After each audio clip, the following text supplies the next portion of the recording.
then the examiner cannot give you points for the other areas, which are your task response, cohesion and coherence, and of course grammatical range and accuracy. So you need to get that absolutely crystal clear. Now I'm going to give you 7 ways to make sure that your sentences will be easy to understand. Okay, and that doesn't mean just simple to write, but it means that they'll be easy to understand, which will which will give you a massive advantage when it comes to writing your essays. So let's have a look at the first way we can do this.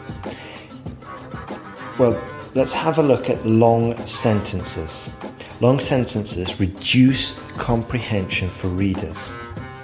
The longer the sentence, the greater the chance that the reader will lose attention and will not follow what you're writing. So when I'm correcting, if a sentence is just packed with 3 or 4 ideas, I immediately say separate it, chop it up, and make 2 sentences, each containing maybe 4 ideas. And just to get, when you're starting with this, I usually say 1 idea per sentence. It doesn't have to be like that, but that's a good guide if you're just starting out. Okay. Now, also, when you're writing longer sentences, you are running the risk of making more grammatical errors. So if we put these 2 factors together, that one, we've got more ideas, making the reader have to hold more information in their mind, and second, there's more chance of making a grammatical mistake, then it's clearly going to be a red light or a signal to the examiner that they're not going to be able to understand or comprehend your writing. So just bear that in mind when you're writing, okay? And a good thing to do here is just review your essays that you're writing and just see if there's a sentence that's just going way too long. And in that case, to cut it up. And when I say way too long, perhaps it's over about, 16, 20 words. Okay, if it's around that level, if it's over 16, then generally speaking, it's time to cut it up. Let's see. Next point is also to do with run-on sentences, and this is a run-on sentence. And a run-on sentence is when it takes lots of independent clauses and puts them together without punctuation or conjunction. But it basically just goes on and on and on, and it feels really rambly and it loses cohesion. So, like I said before, it forces the reader to hold lots of information in their mind, and if this is the IELTS examiner, you've got to put yourself in his or her position, and just bear in mind they're going to be looking at your work, and they're going to be looking at maybe 100 other students that time, so you want to make life easier for them. And one way to do this will be just to stop those run-on sentences. So another way we can improve our sentences is if we keep the subjects and the verbs together. And what this basically means is, as it sounds, and because English is quite a flexible language, and it means you can move them around.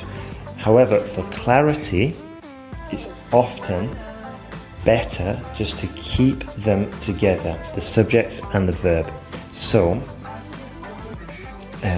let's see. England, together with most other Western European countries in the 18th century undergoing industrialization, transitioned from a largely agrarian society to a more factory-orientated economy.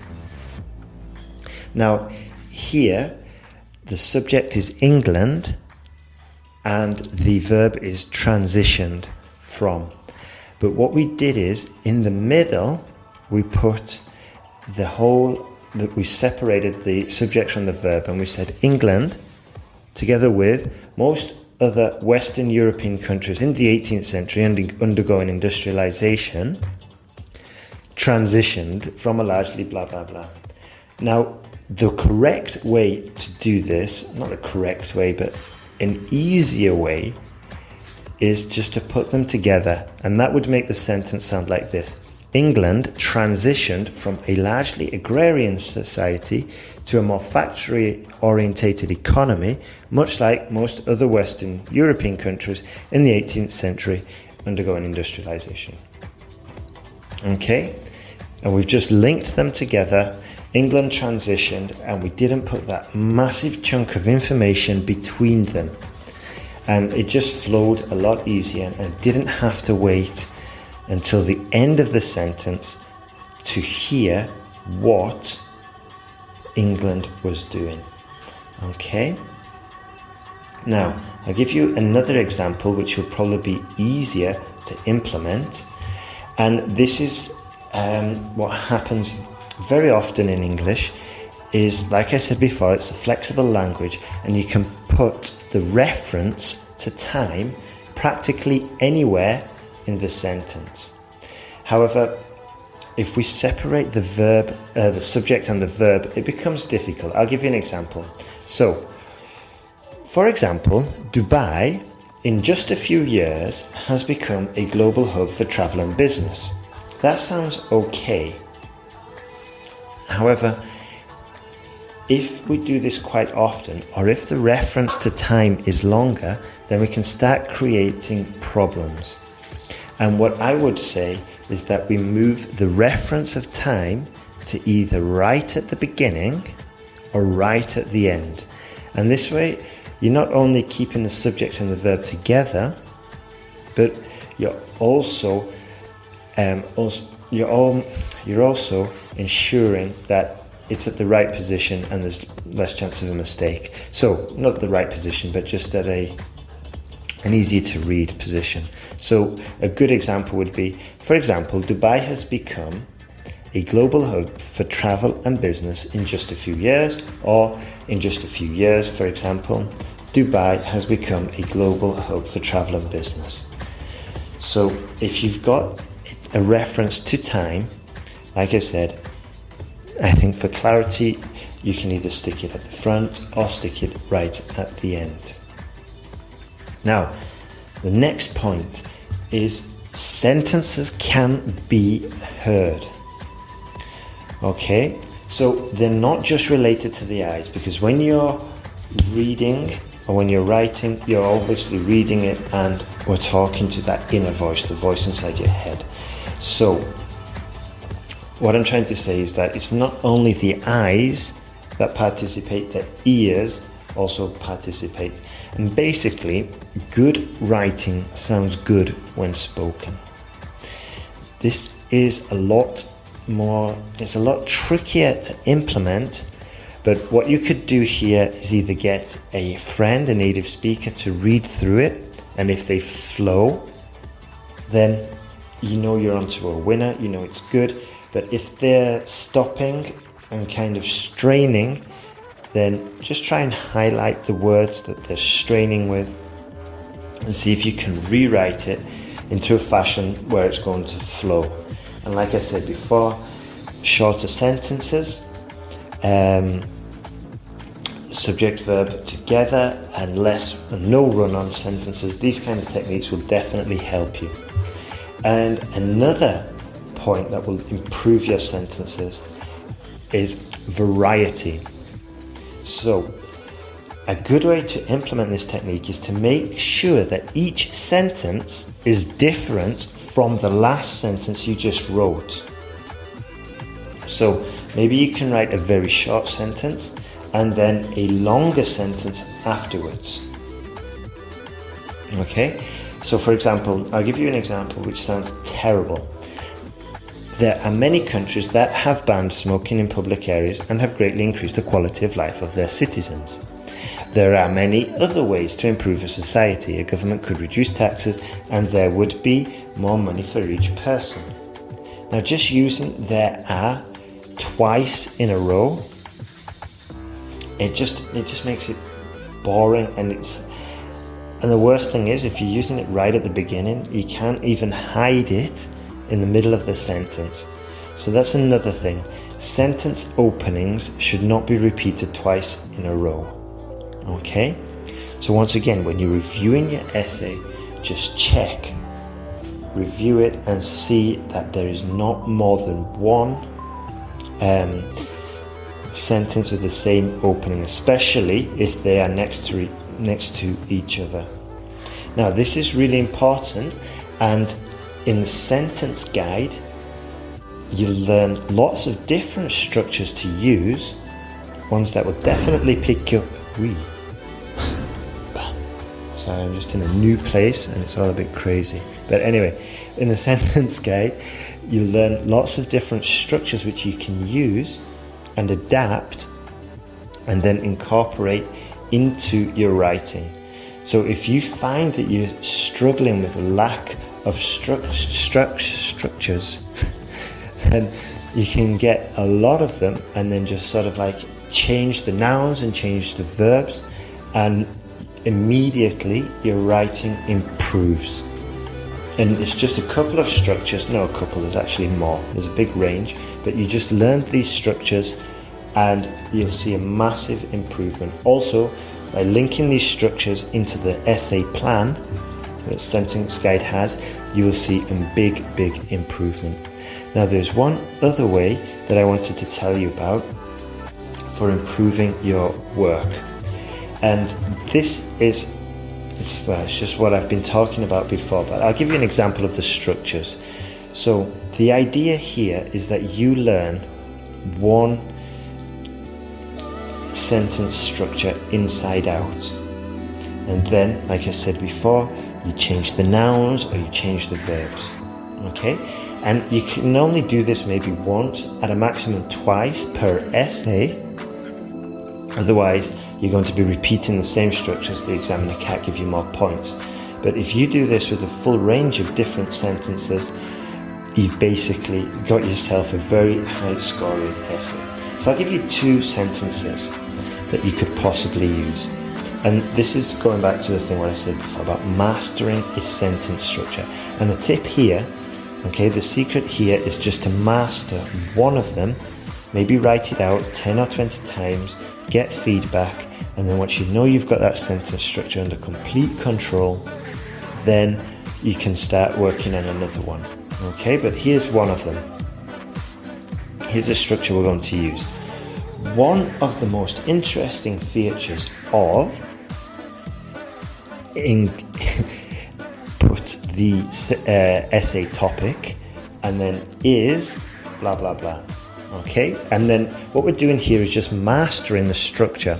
One of the most interesting features of globalization is its ability to bring wealth, blah blah blah. One of the most interesting features of employment law is blah blah blah blah blah. Okay, and just by mastering that structure, we've got 1, 2, 3, 4, 5, 6, 7 words in a row, perfectly structured, perfect English, and by putting in the essay topic or the IELTS essay topic there, we're on the right track. Okay, and in the sentence guide there's lots of structures like this, but I tell you exactly where to put them in with regards to your essay. So maybe you'd put this in body paragraph 1 or in your introduction or wherever. Okay, here's another sentence structure. So you can say recent studies from the